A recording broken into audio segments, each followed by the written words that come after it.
And this will bunch the field up. And we haven't had a restart in the Utes so far this weekend, so this could be quite interesting to see how this all plays out. Well, the person who didn't want this was Jared McLeod. I think this has worked out nicely for Harris. This will give him a sniff at a win here. And it also should work out nicely for Dontis. One thing you want when starting at the back is the odd restart. He started 27th, he's in 12th, Craig Dontis, so he's having the drive of a lifetime. The double yoker from Adelaide.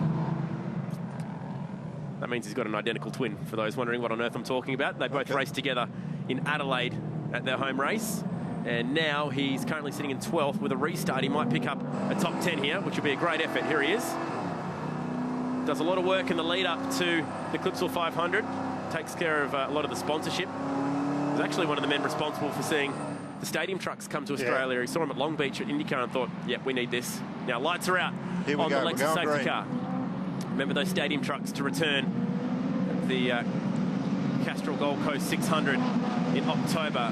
One of the events of the year. We're about to go racing. And for the first time this weekend, we'll see a restart. There's the green now.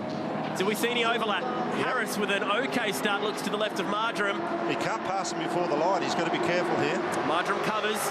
And also it looked like Pither got a great run. He's going to try and get up the inside of Mediki, who wants the inside of Jane. They hit each other, but they managed to keep it going. Jared McHale's going to capitalise out of this. He's got the optimal entry line to the corner. Cedars hangs tough around the outside. There's some contact. They all lean on each other. That was Walton. Walton in the Renko Ute. Just give it one in the door to Slick. To Slick. And they Slick's all get got the line through. For the next corner. Good hard racing, but they managed to survive that one. And Dontis picks up 2 on the restart, so he's inside the top 10. Ryle having a bit of a sniff on Marjoram. Now Walton's already heard a tyre in qualifying here. And look at this. Dontis has caught Walton. He's on. He is absolutely on here. Get in there, Craig. He started back in 27th, and here he is ripping through the top 10. Unbelievable drive. Considering it's only lap 9, that is epic stuff. So we've still got 5 laps to run once they cross the strike this time by. Now, it's not really working out, is it, here for Chris Walton? Last year's champ, he was the only guy to not throw on a fresh tyre for this race.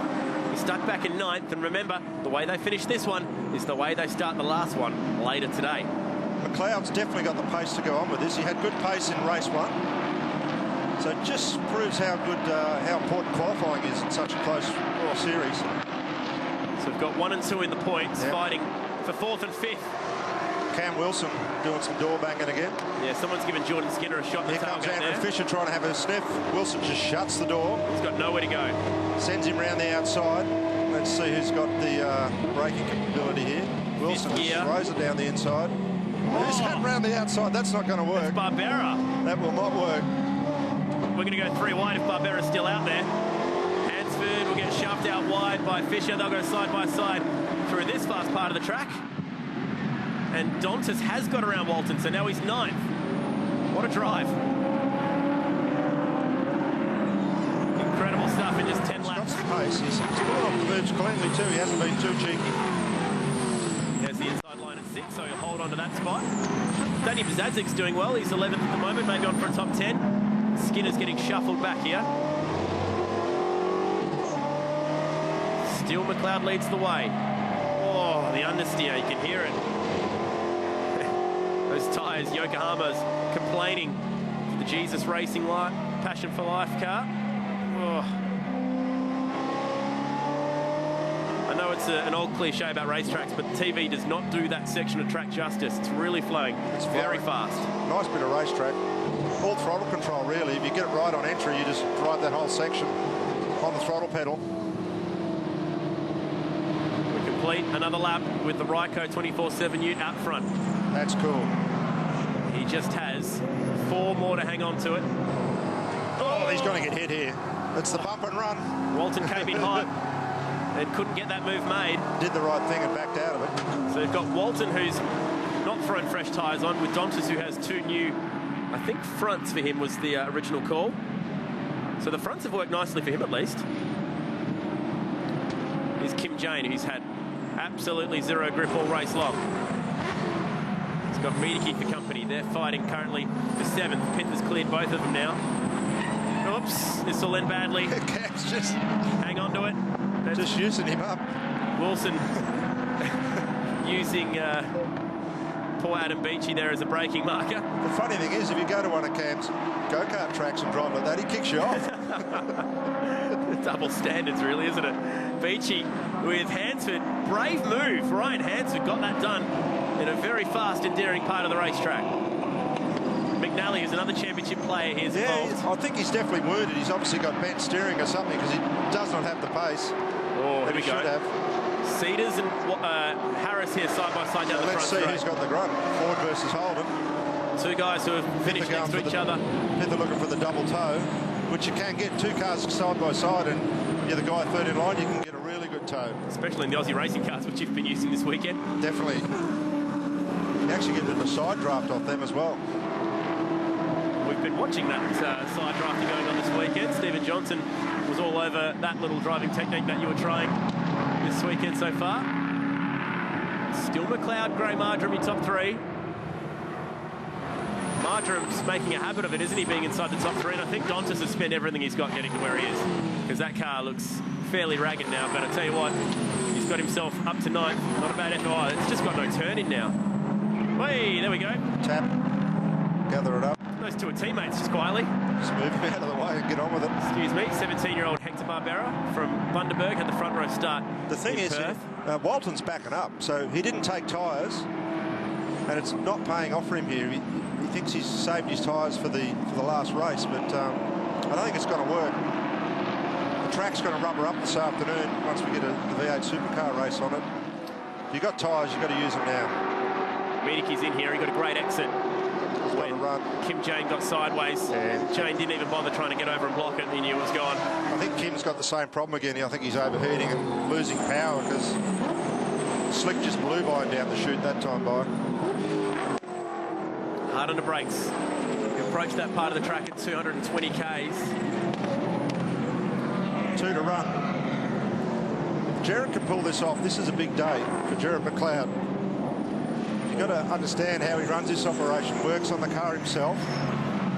Remember the accident that he had in Adelaide? Yeah. When the bonnet came up, he had glass in his eye. Glass in his eye. It's nasty stuff. Oops. One of our newcomers this weekend. Oh, sorry, it's Leighton Barker. That one, I thought that was Al Jarvis, but it's Leighton Barker with the spin. He's only had a couple of cracks in the series. Now going 3 wide. This will be... Barbera's been in a bit here. Oh, that's willing, very willing. Look at the bumper flying off as well. Nelly knew that was 3 wide too. It just shows how experienced he is, and then used a bit of grass and curb just to give the guy on the outside some room, so showing a bit of respect there. Pith has caught onto the back of Royal Harris. He's got 40 kilos weight less because Harris is the championship leader. Yeah, and that will tell at the end of the race. The tyre will start to hurt. Doesn't sound like a lot, 40 kilos, but it just eats away at your brakes, eats away at your drive. Cedars caught and passed Harris. Good effort. So they were side by side down the front straight earlier, and he actually made that move. Here we go. Royal Harris is defensive. That's his old ute. Sticks to the white line. There's a bit of history here between the guy that owns that car and Royal. Ducks Nuts on the back of the tailgate. Yes, that is the name of a bar in Darwin, if you're wondering. Oh, Cedars is sideways. Loose. Leaves his boot into it. Didn't lift at all. Still got pretty good drive. There's that bumper from Barbera's car. So Matt Stone Racing here, with cars currently sitting after taking the front 3 rows in, or front 3 spots in qualifying, loose. Is Pither, and right now they're sitting in what's that? 5th, 6th, and 7th. So not bad considering it's a reverse grid race. They'll start the way that they finished this one, and we are on the final lap now. So Jared McLeod just has half a lap to go. McNally's day gets worse. He's going to have some work to do later today. Keep an eye out for him. He'll be passing cars later. Marjoram looks to have broken the grip now of Cedars, so he might be good enough for third, but this is all about the leader, Jared McLeod.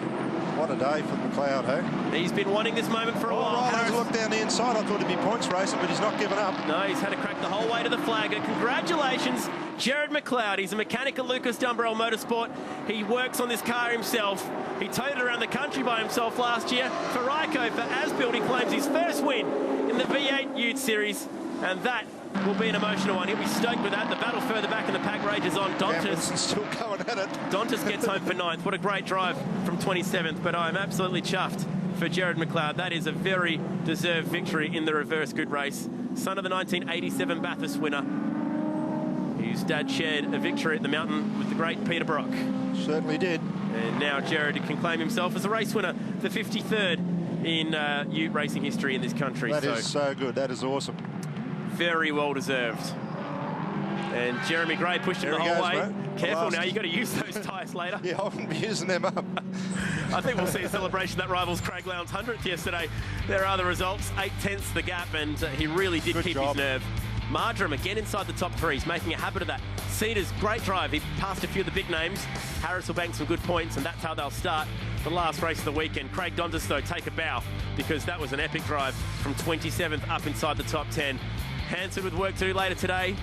And we'll go over the page to find another guy who definitely has some work to do later today. Nathan. Yeah, Nathan Pretty, and also Reece McNally. So plenty of action in that one. Thoroughly enjoyed by all, no doubt.